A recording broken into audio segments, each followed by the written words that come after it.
शहर की हल्की बारिश ने सड़कों को चमका दिया था। रात के 8 बज रहे थे और शहर का ट्रैफिक अब कम हो चुका था।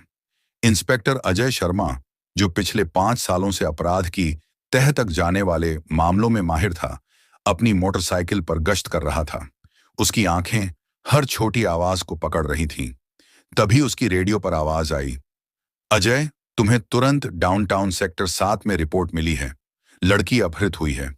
अजय की दिल की धड़कन तेज हो गई। वह जानता था कि यह मामला साधारण नहीं है। जैसे ही वह उस इलाके में पहुंचा, उसने देखा कि 4 लोग एक लड़की को जबरदस्ती एक वैन में डाल रहे थे। लड़की का नाम सिया था। वह केवल 19 साल की थी, लेकिन उसकी आंखों में डर नहीं, बल्कि लड़ाई की तैयारी थी। अजय ने बिना समय गवाए अपनी बाइक को तेजी से मोड़ा और वैन का पीछा करने लगा। बारिश की बूंदें उसके हेलमेट के शीशे पर पड़ रही थीं, लेकिन उसकी नजरें वैन पर थीं। वैन तेजी से शहर के गुमनाम गलियों में घुस गई। अजय ने रेडियो पर अपनी स्थिति बताई और बैकअप के लिए कॉल किया। सिया ने वैन के अंदर देखा और देखा कि 4 आदमी हैं जो उसे डराने की कोशिश कर रहे थे। उसने अपनी जेब से छोटा सा चाकू निकाला और सबसे नजदीकी आदमी की तरफ फेंक दिया। चाकू ने आदमी के हाथ को छू लिया और वह दर्द से चिल्लाया।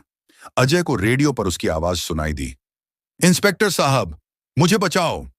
अजय ने वैन को घेर लिया और अचानक एक साइड गली में वैन रुक गई। अजय ने अपनी बाइक रोकी और तेजी से वैन की तरफ दौड़ा। उसके कदमों की आवाज बारिश में गूंज रही थी। वैन का ड्राइवर डर के मारे तेजी से दरवाजा खोलकर भागा। अजय ने तुरंत तीनों बदमाशों को पकड़ लिया। सिया बाहर आई और अजय की तरफ देखकर मुस्कुराई। थैंक यू इंस्पेक्टर साहब। अजय ने सिर हिलाया। तुम ठीक हो, यह महत्वपूर्ण है। सिया ने अपनी आंखों में चमक के साथ कहा, मैंने खुद को बचाने की कोशिश की, लेकिन तुम्हारे बिना मैं नहीं कर पाती। तभी अजय को अंदेशा हुआ कि यह सब किसी बड़े गैंग का हिस्सा है। उसने सिया से पूछा, क्या तुम्हें याद है कि उन्होंने तुम्हें क्यों अपहृत किया? सिया ने धीरे से कहा, वे मेरे पिता के बैंक की चोरी में शामिल होना चाहते थे। अजय ने तुरंत अपनी टीम को बुलाया और एक सटीक प्लान बनाया। अगले 2 दिनों तक अजय और उसकी टीम लगातार बदमाशों के ट्रैक पर रही। उन्होंने शहर के अंडरवर्ल्ड को करीब से देखा और कई खतरनाक मुठभेड़ों का सामना किया।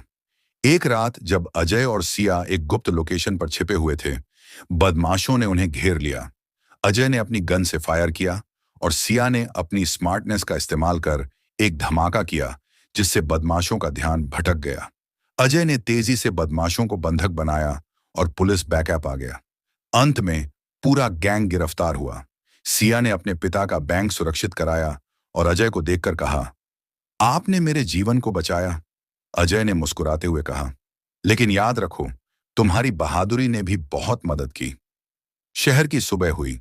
बारिश की बूंदें अब मिट्टी में मिल चुकी थीं। अजय अपने ऑफिस लौट रहा था, लेकिन उसकी नजरें हमेशा उस नायक लड़की पर टिक गई थीं। सिया अब न सिर्फ एक सुरक्षित जगह पर थी, बल्कि उसने अपने डर को मात देकर साबित कर दिया कि असली बहादुरी क्या होती है।